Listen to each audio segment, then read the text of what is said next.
Good morning, everyone. Good morning. It's so beautiful to see everyone's smiling faces this morning, even amidst the storm, right? All of us showed up and showed out. I thought it would be way worse driving over here. Oh my gosh, I was fingers crossed the whole way, and it was clear weather. Look at that. Look at God, y'all. So let this song serve as a gentle reminder that wherever you look, you will see evidence of God, of oneness, of spirit, alive, and all around you.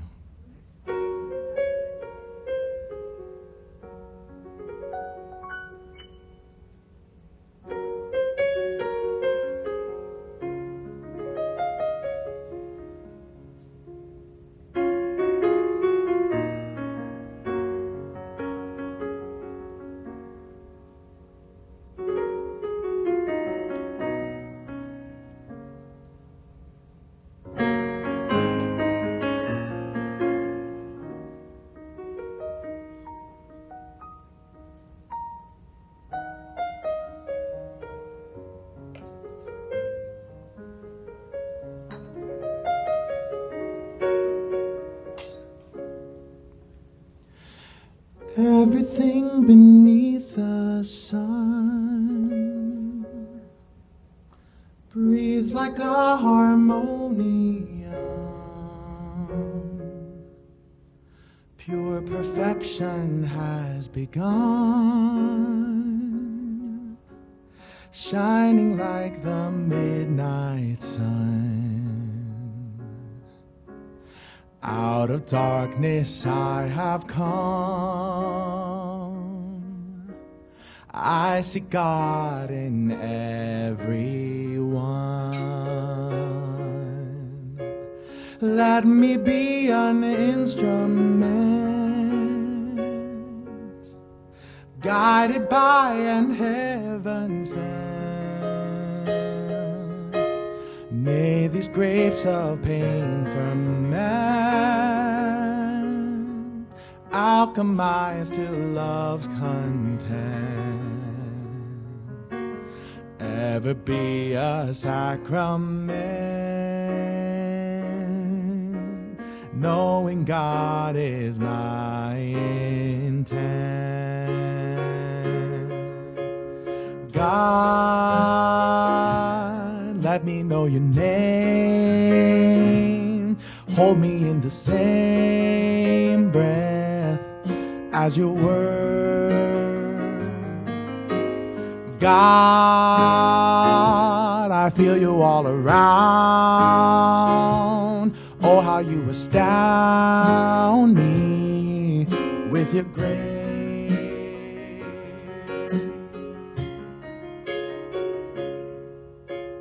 Like a rolling thundercloud, let me live my love out loud, standing for mankind and proud, baptized in a holy shroud. Peace be still and know me now. God is in all I have found.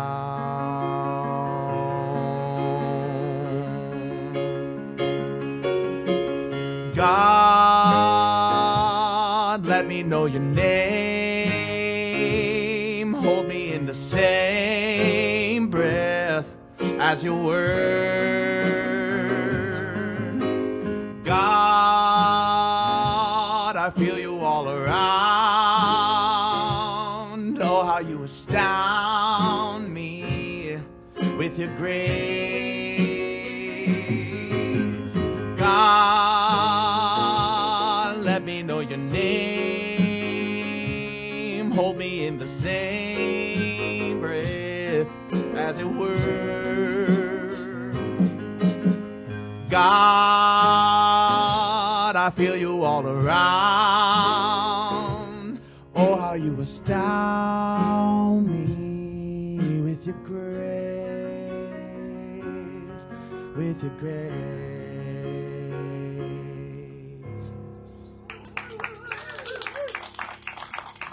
Aw, welcome back, Aaron, on the stage. Are you kidding? Whoa! Thank you. Love it. Good morning, everybody. It's really good to see this group, reasonably dry. For those of you watching online, you may not be aware that there's a hurricane or a tropical storm right now going past us.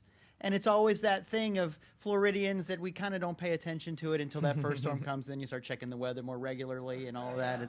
It's a nice wake-up call in all kinds of ways, and that's what we want in our lives. And so even on that level, we can be grateful for it. And wonderfully, this particular storm isn't really going to do much for us, but it does remind me that, you know, I've been living in Florida for a very long time, and I love that feeling that when there's something like this, we change what our normal is. All of a sudden, when it's very possible that a person might not know their neighbor's name, all of a sudden it becomes very normal to help them put up plywood and get sandbags and make sure everybody's okay, check on people. All of a sudden the normal changes into something a little bit friendlier, let's say. We are capable of that. And yes, there's a lot to pray about and think about, and for some people worry about and all that, and we're going to take care of each other as best we can. I'm not minimizing that, but I am maximizing the fact that we are capable of so much love and care. It really is inspirational. Because after all, we know that your life is not the result of the things you say when you're in a good mood, the thoughts you think when you're reading an inspirational book. Your life, your experience, your job, your love, your whole you is a direct result of whatever your normal is. What is a general trend of your thought and word and action? That's what you're going to experience. Let's get really good at making sure our normal is love. And so I'm so grateful to see people that even when the weathermen and women and whatever they are freaking out, your normal is showing up here. Thank you for showing up. Let's begin our service by taking an affirmation together. I'll say it first and then we can say it together. As I understand oneness more, I open myself to embrace all people and ideas as part of spirit. Together, as I understand oneness more, I open myself to embrace all people and ideas as part of spirit. And so it truly is. Good morning, everybody.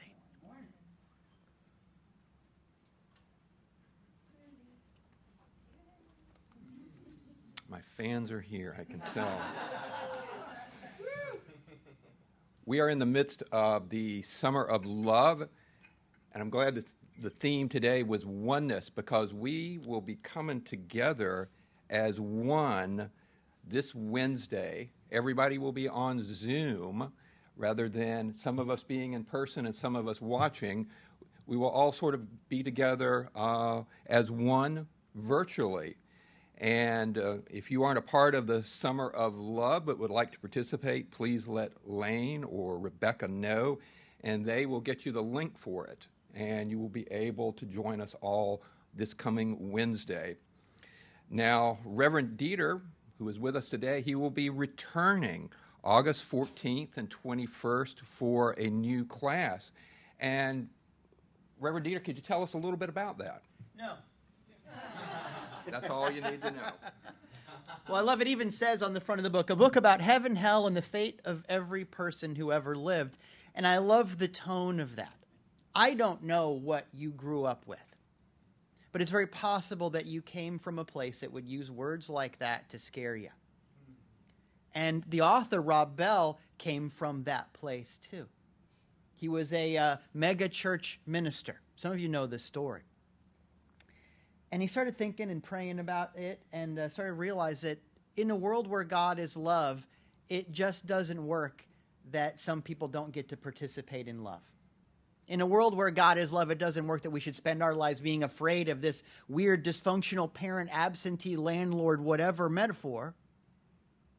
What if we're all part of something bigger? What if love wins? And as a result, he left that life and started a very beautiful new one. I invite you to look up Rob Bell. He's got great videos on YouTube. He's written a number of really, really important inspirational books.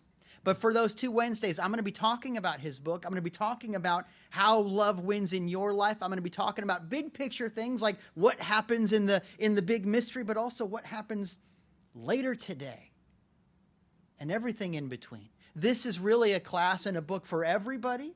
But if you are coming from a place of, gosh, I really felt pretty beat up by where I used to go to Sunday school, this is especially for you. So no matter what your experience, please come and join, be a part of the healing. But especially if you've got some stuff to heal, this is going to be a great experience. And I'm really looking forward to it. Thank you. Thank you, Dieter. I know I'm looking forward to it because I come originally from exactly that kind of Christian background. It is what the Southern Baptist Church, as that particular cult is known. So I'm looking forward to learning more about that. But that's not the end of the Summer of Love. We will also be having Creativity Saturday with Brittany on August 17th. Starting at 10 a.m. that Saturday, we will come together to play with art supplies and create a tangible reminder of the summer as we continue to be together. And then we will close out the summer with a big party, as people in this center and teaching like to do. They do like to party, and so we cannot have anything without, 1, having food, and 2, having a good time, which is something that not every church can claim. So we will close out. The theme is one of flower power. So I know some of you actually say you remember the 60s, and some of you do not. So you can dress up from that era. We will play a 50-50 raffle, and then we will come together for dinner on August 24th. Individual tickets are, of course, available if you're not already signed up, or if you would like to bring some folks with you, you can get tickets for them. Another thing that we are doing this summer is the Buy One, Give One food drive, and that will be continuing through the month of August. You can bring any non-perishable food items and leave them in the designated place in the fellowship hall, and these will be going to the families of Tampa Bay, and is a great way to support people who are in need. And lastly, don't forget that we always encourage you to submit prayer requests by using the prayer card in your program. You can place these in the offering basket, and know that the practitioners and Reverend Lane will pray with you every week. And that's all the announcements I have, and I would like to call up Jill for our unifying experience. Jill, would you come forward?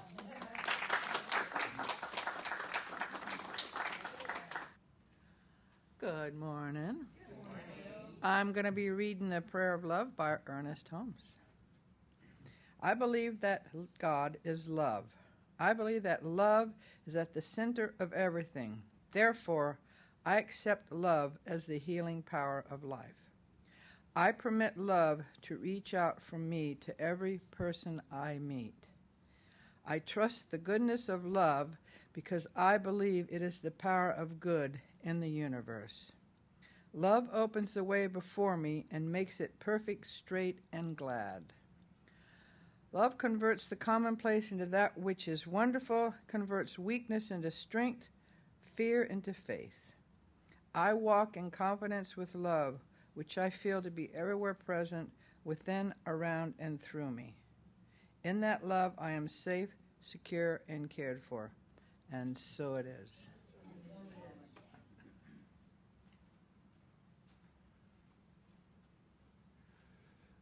As we've mentioned, this is the Summer of Love here, and one of the things that we are doing during the service is asking, each of the practitioners is asking a member of our group to share a reading about love that it's touched them.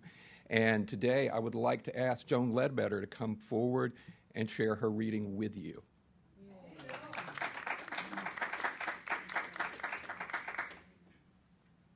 Good morning. I'm Joan. My pronouns are she and her, and I appreciate being asked to give a reading on love. I'm going to read from Ernest Holmes' Science of Mind text. Randy has told me I only have time to read half of it today. I'll read the other half later. No, I do love you guys, so I'm not going to read the whole text. I am going to read this passage on love. Love is the central flame of the universe, nay, the very fire itself. It is written that God is love and that we are his express likeness, the image of the eternal being. Love is self-givingness through creation, the impartation of the divine through the human. Love is an essence, an atmosphere which defies analysis, as does life itself. It is that which is and cannot be explained. It is common to all people, to all animal life, and evident in the response of plants to those who love them. Love reigns supreme over all. The essence of love, while elusive, perhaps it pervades everything, fires the heart, stimulates the emotions, renews the soul, and proclaims the spirit. Only love knows love, and love knows only love. Words cannot express its depths or meaning. A universal sense alone bears witness to the divine fact. God is love, and love is God. So it is.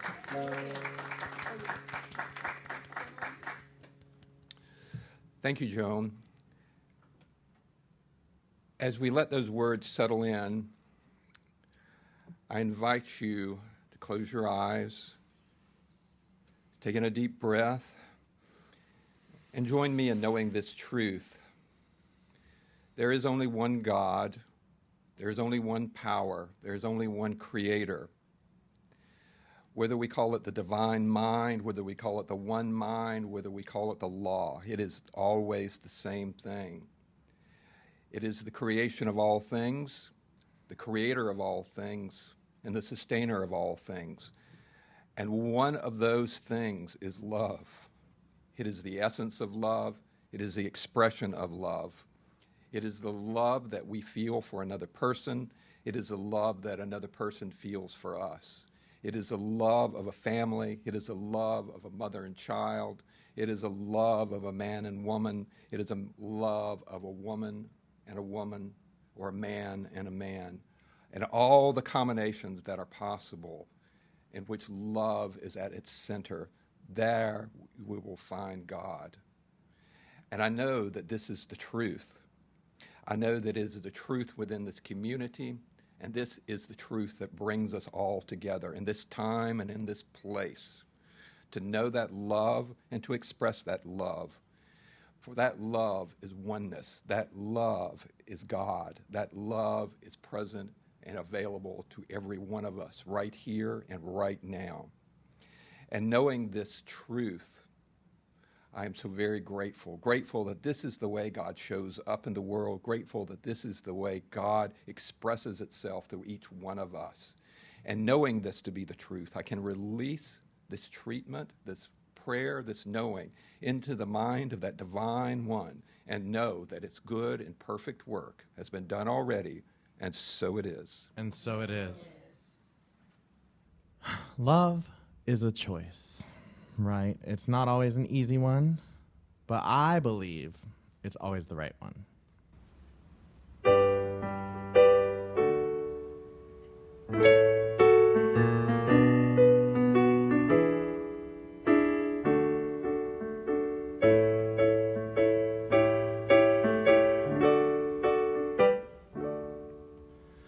Love is my decision. It's up to me to give up my heart. Love is my decision. No one else can tell me to start. Once I decide to change my mind, God will show me how. Love decision right here and now. Love is my decision, oh, right now. Love is my decision. No one else can make me forgive. Once I decide to change my mind, God will show me how. Love is my decision right here and now. Love is my decision. It's up to me to dance down that road. Love is my decision. No one else can lighten my heart. Oh, once I decide to change my mind, God will show me how. Love is my decision right here and now. One more time. Love is my decision. No one else can lighten my heart. Once I decide to change my mind, God will show me how. Love is my decision right here and now.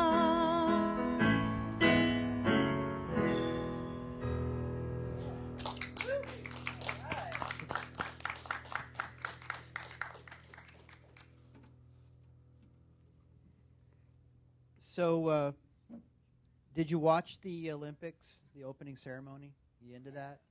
I watch it every 2 years, winter and summer. I watch it every time, but it's not really my thing. I'm not a sports guy. I didn't grow up with that. I had parents that would tell me, you know, that's a metaphor for war or something like that when sports would come on.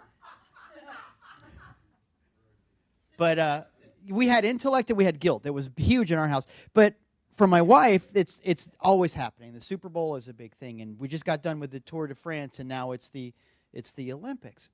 And I get sucked in because if that's what's on TV and I'm walking by on my way to the kitchen, then I'll stop and I'll try and figure out what that sport is or what's going on. And so every single time I watch the opening ceremony, and every time I'm completely puzzled and bored and inspired and all of it. There's all those moments. And if you watch it, you know exactly what I'm talking about. There's those things of, is that really a country? Those people, and why are they all standing there, and is this ever going to end? And then also, what is Lady Gaga doing? And all of those things. And it's great, whatever she's doing, it's great, but it's a mystery. And, you know, I'm kind of a smart aleck, and I'll make fun of the things that are going on. I can't help myself. But inevitably, on top of me making fun of stuff and being bored and being completely puzzled and all of those things, because it goes on forever, there's always this moment. Every single time. It gets me every single time, every single opening ceremony. There's this moment where all of a sudden everything makes sense. And all of a sudden it's not boring. It's completely captivating. And there's this thing that happens every single time where I end up shedding a tear. You know, there's this moment where what we see is kids, because they're kids, right, from all over the world, and literally some of these countries are at war with other countries that are there, and none of it matters. And there's this moment where you go, wow, we have a choice about what we do about all of this. And I'm not interested in the shot put or the 300-meter, whatever it is. I don't care. That's outer stuff. There's something that happens on the inside of this. This year it happened to be, they were playing Imagine, you know the song. Of course you know the song. And it made all the sense in the world. And it made all the sense in the world in spite of the fact that it was being played on a piano that was on fire going down a river on a boat that looked like it was made out of garbage and all of those things. And yet, nothing has made more sense to me in recent memory. And of course I cried. Because we have a choice about how all of this works and about how we relate to each other and about what is important. And because it's kids, there's hope for the future and all of it. And I found myself so moved by something that I was just making fun of 30 seconds before, and I love that. We have a choice about how all of this works. And I'm not just here to gush about a sporting event. I'm here to reflect because it's important to realize that that beautiful opening ceremony has absolutely nothing to do with a set of teachings. It's not a doctrinal event. Nobody wrote out some statement of belief and everybody had to sign it and agree to it. Obviously, those people, most of them don't even speak the same languages. They have different systems of government, probably systems of faith, different ideas, come from different places. Everything about that is different. This is not about a shared set of ideas or teachings. It's about an event.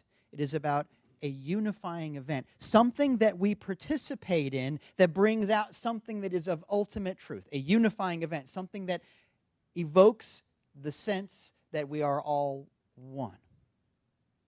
And really, that's what it's all about. And it reminds me a little bit about what my guy JC, what Jesus says about these things. I mean, so often people talk about how this stuff is supposed to work, and it's really important to remember that very seldom, if ever, very seldom does Jesus tell people what they're supposed to believe. Very seldom. He doesn't say, yes, I will feed you multitudes if you sign this. Yes, I will heal you lepers if you please agree to these ideas. And let's do a quick credit check and then we'll move on with the process. None of that. It's not about what to believe. A lot of the time, he talks about what to do. Go and make peace. Go love somebody. Go help out. Go do. All of the time, there's this thing about do. Almost never is there a thing about to believe or think a certain way. Do this thing and agree with me. That doesn't happen. Oh, that's interesting, isn't it? I know that often now in Christianity, it's not expressed that way. Often now it's all about you've got to believe what I believe and very little about do. But that's not how it works in the beginning.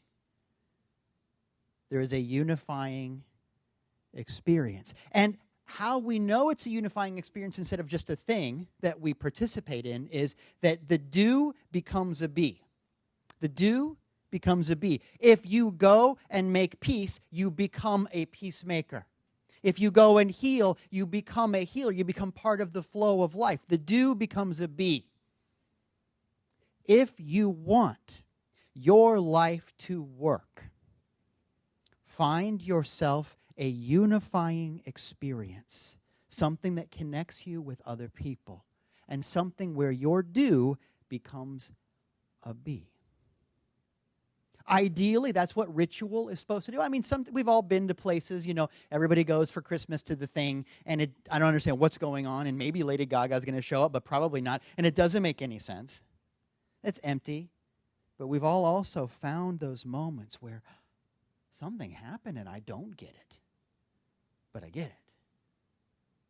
You want your life to work, find a unifying experience, something that connects us all, and something where your do becomes a be. And I know that we are not trained for that. I get it.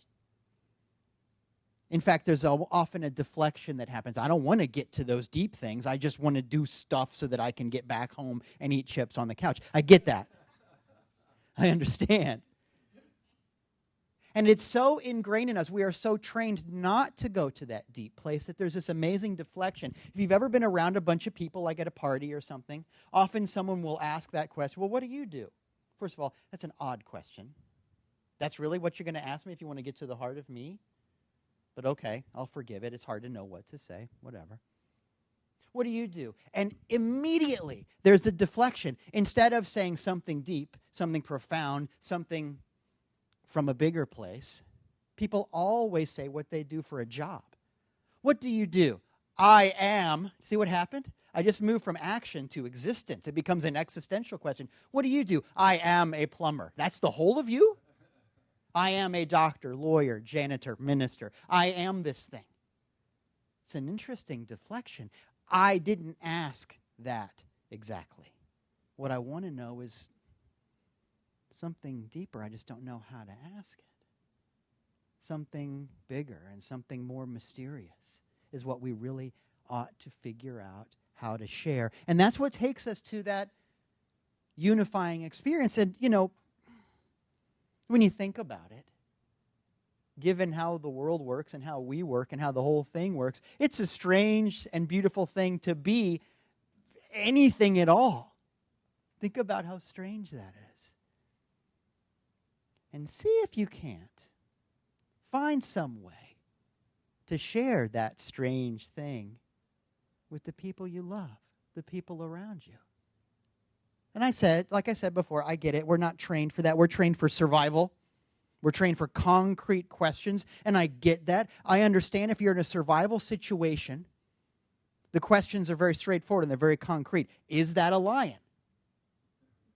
Is this a good place to build shelter? Can I eat this thing? Is that wood dry enough to burn to keep me alive? I understand the concrete questions are important when you're in a survival situation, but my friends, we are no longer in that situation. It's time for new questions.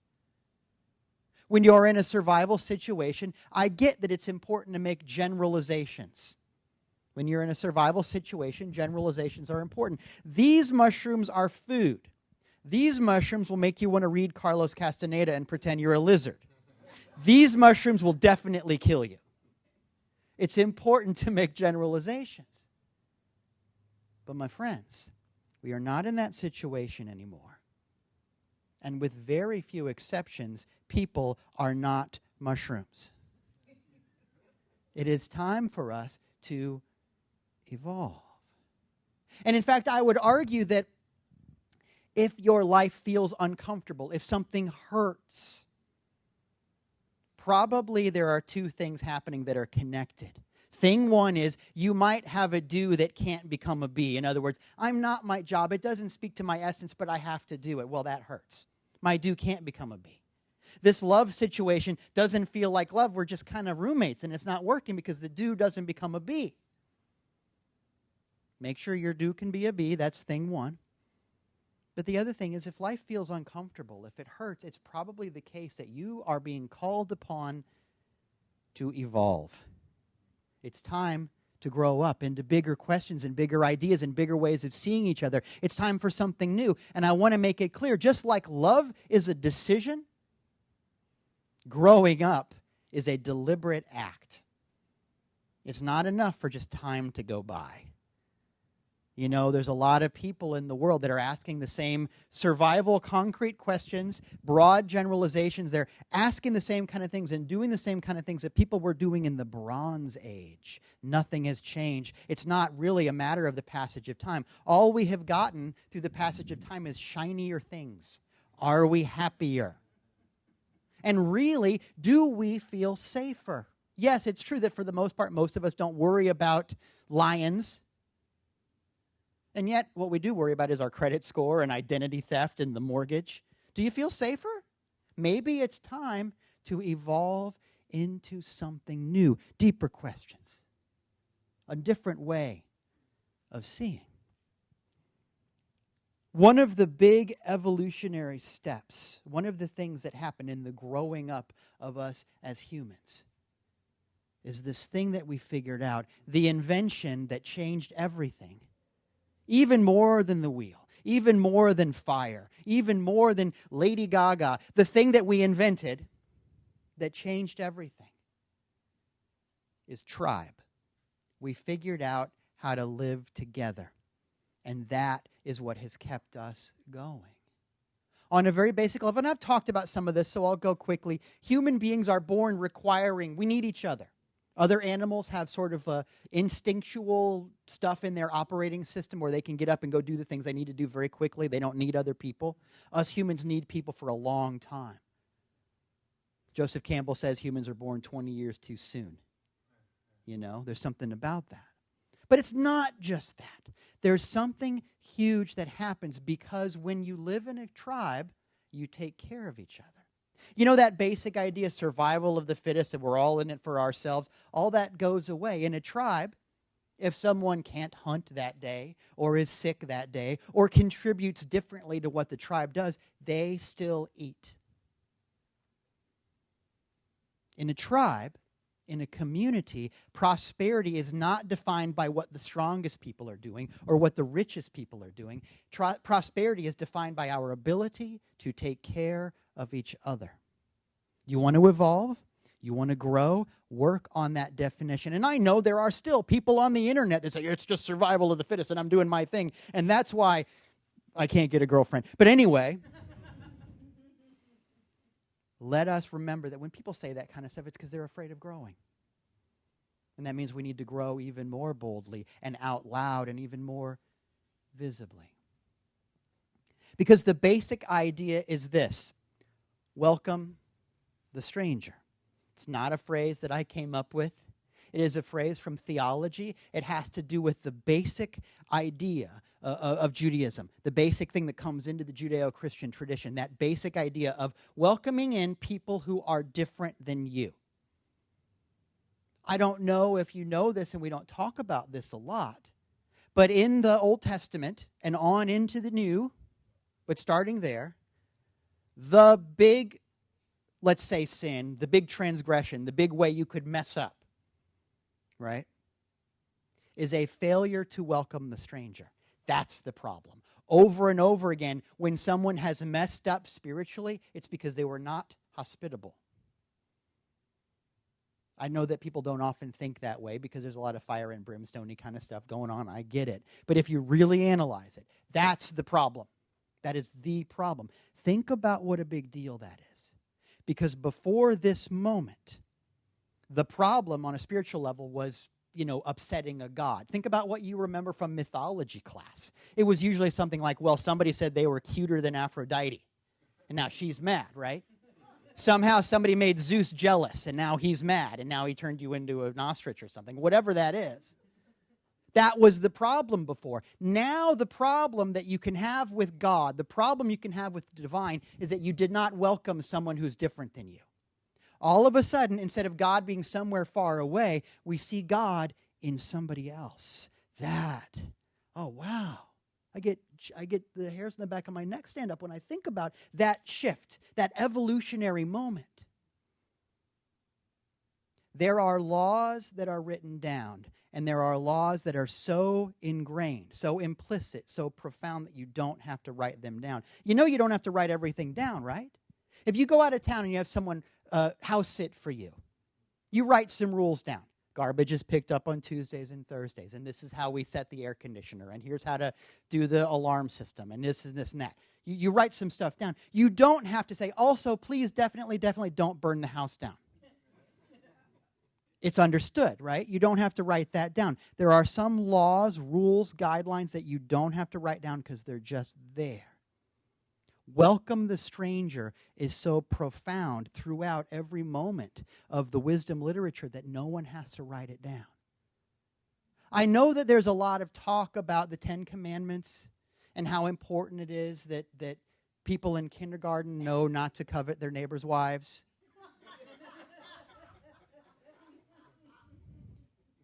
But I have to say that there's an interesting thing that happens if we have those rules, but we don't have the rule that underlies that, which is we're supposed to welcome people who are different than us. What happens if you have the outer letter of the law, but you don't have the spirit that fuels that and makes it make sense? What happens? Welcome the stranger is profound. It's profound historically because when you're talking about a people who are in slavery or a people who are dispersed, a people who have no physical home, you have to have that. It's important for the sake of a movement. If you want something to grow, you got to have new people in there. Practically, it's important, right? But welcome the stranger is important on a much deeper level. It's important spiritually. Because once again, what are you? Are you doctor, lawyer, plumber, janitor, whatever? Are you how much money you have or don't have? Are you the thing or the person that you vote for or support? Are you your favorite team? These are things about you, and they're great. Nothing wrong with any of those things. But is that who you are? As a child of God, as a manifestation, an outpicturing of love. You are so much more than your physicality and the differences that you have and the way that you like to put jelly on your toast, for Pete's sake. That's not who you are. And if we're going to grow, we're going to stop beating each other up about those silly differences. If we're going to grow, we have to understand that welcome the stranger means understanding that God manifested differently in you than he did in me because God is bigger than either one of those things. And we're going to get to a place where that is okay. And not just okay, but what it's all about. Not just okay, but absolutely beautiful. That's what welcome the stranger means. And I want to be very careful about this. Welcome the stranger is vital, but it doesn't mean, oh yeah, everybody can come in, but they better then start agreeing with me, otherwise they're in trouble. Maybe you used to go to that church. But I want to be careful about that too. Because welcome the stranger also doesn't mean everybody can come in and everybody has always believed what I have believed all along. That's just another way of saying the same thing. It sounds more open and accepting, but the truth is it's saying the same thing. It means I know best and you don't know until I tell you what you know. That's not cool. You know the story of the blind man and the elephant? You know that one? Remember that? The idea, I'll tell it fast because I think everybody knows it, but it's important to make sure we're all on the same page. The idea is that there's some blind men that are somehow put in the same situation as an elephant. I don't know, maybe it was a bad day at Busch Gardens. I don't know how that happened. You know the story. One blind man feels the tail and he says, I think an elephant is like a rope. Starting to sound familiar? One blind man feels the trunk and he says, I think an elephant is like a snake. One blind man feels the side of the elephant and he says, I think an elephant is like a wall. And one blind man feels a leg and he says, I think an elephant is like a tree trunk. That story. And the point of the story is they're all correct, but they're also all wrong because none of them can see the whole thing. It's a lesson about being open and frankly about welcoming the stranger. But if I need to have people agree with me before I can welcome them, it's okay if you came from somewhere else, but now let's all agree that I was right. Because I read this cool book, and my book is cooler than your book. Can't do that. We can't do it in New Thought. If I need everybody to agree with me, it's like if the story was each and every blind man says, I think an elephant is like a rope. And it's just all ropes, and they're just all wrong. It's got to come from a different place.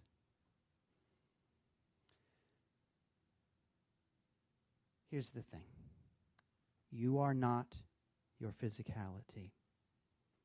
If you remember nothing else of what I have said today, what I need you to know is that the heart of every person is a poem.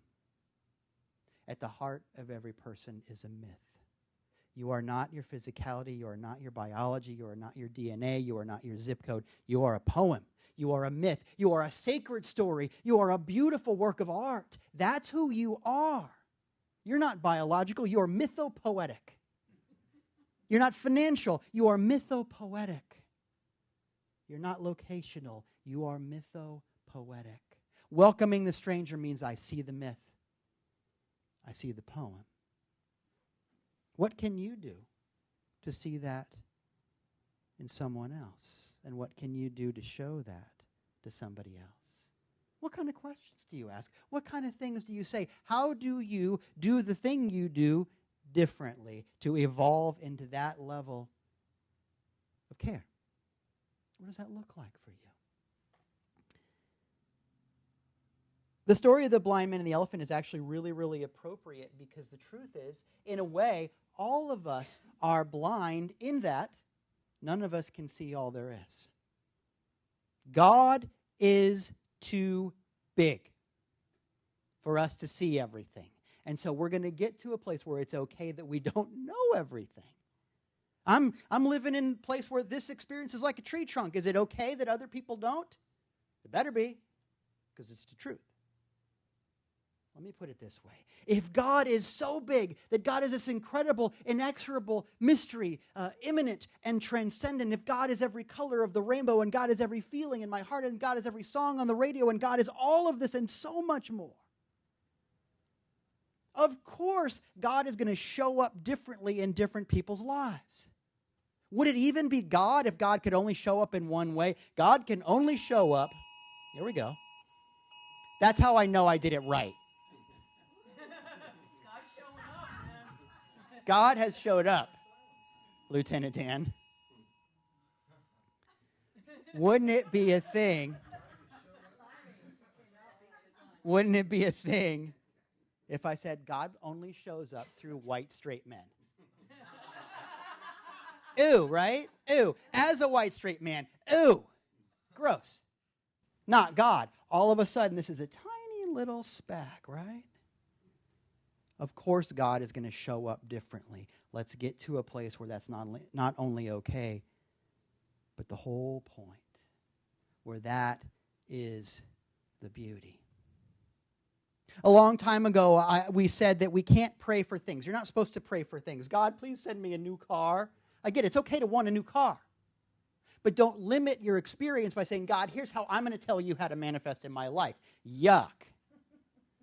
The prayer should be something more like, God, I want to experience the divine. I want to be an avenue for love and for prosperity and for freedom and all of that, and let you bless me how you're supposed to bless me.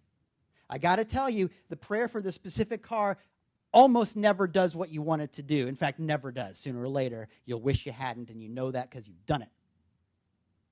But the prayer for God, I'm open and I'm ready. I know how this works, and I know who you are, and I know who I am. You're big, and I'm worthy. Let's go. That prayer will get you where you need to go, and it does not put a fence around it. You're not supposed to pray for things because it limits. We've also talked about the idea that you're not supposed to pray for people because you can't. Prayer is intimate. That's between me and the divine. You can't pray for me any more than you can dance for me or think for me or love for me or live for me. Yuck, it doesn't work that way, and it's super codependent when you think about it. Let me pray for you. God, my client would like. Ew, stop it. You can't pray for people. So let's put those two ideas together. If you have ever loved somebody, it is absolutely the case that they have been in a situation where they have done something weird. If you've ever been a parent, for example, oh, would you please not? You love somebody and they deal with a problem differently than you deal with the problem. You can pray for them to do it your way. Good luck and enjoy therapy. Or you can just pray to see the poem. God, I don't get it right now, but I am going to hold space. That's your job. I see the poem in you. I see the myth in you. I see the sacred connection in you. And my faith is that just like God is in me, God is in you. And I'm going to be okay with the fact that you manifest this bigness, this mystery, this beauty differently than I do. Because nobody gets to speak for God. I say that as a minister. Nobody gets to speak for God. God is too big, right? So maybe instead of telling the universe what I think is supposed to happen and telling people what they're supposed to be like in order to be acceptable to my ego,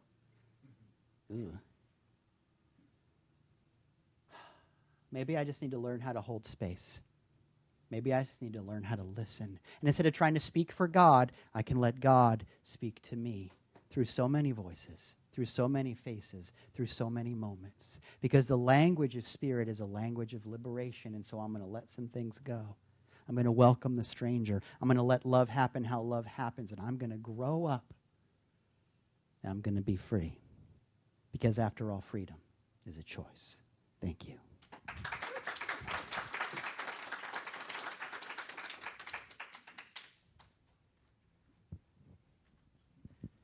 Wow, how do you follow that? one more hand. I mean, I don't know about how God shows up for anybody else, but God showed up for me today in that message. So thank you. All right, folks. My name is Ruth, and I am your board president. I go by she and her. And I'm going to make this quick because we all have a storm to get home and prepare for. So I'm going to invite all of us into a time of generosity and appreciation, which I have in abundance, and I hope you do too, for this center of spiritual living and for each other. Through our gifts and offerings, we really do literally create this community together. There's a lot of methods that you can use to give to the center, so whatever way is easiest for you. Hi, online folks. There's the website. Yay!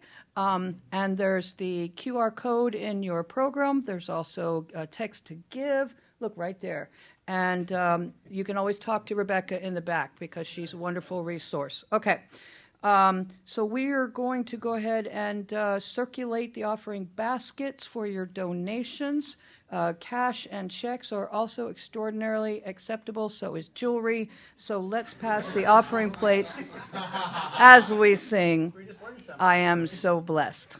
On a prayer. Oh, right. Thank you, Derek. Okay. So please join me in our conscious giving affirmation. Divine love flowing through me blesses and multiplies all that I am, all that I have, all that I give, and all that I receive abundantly. And so it is. Community, see?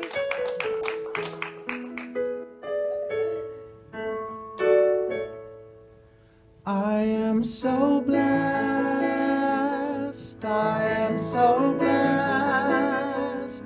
I am so grateful for all that I have. I am so blessed. I am so blessed. I am so grateful. I am so blessed.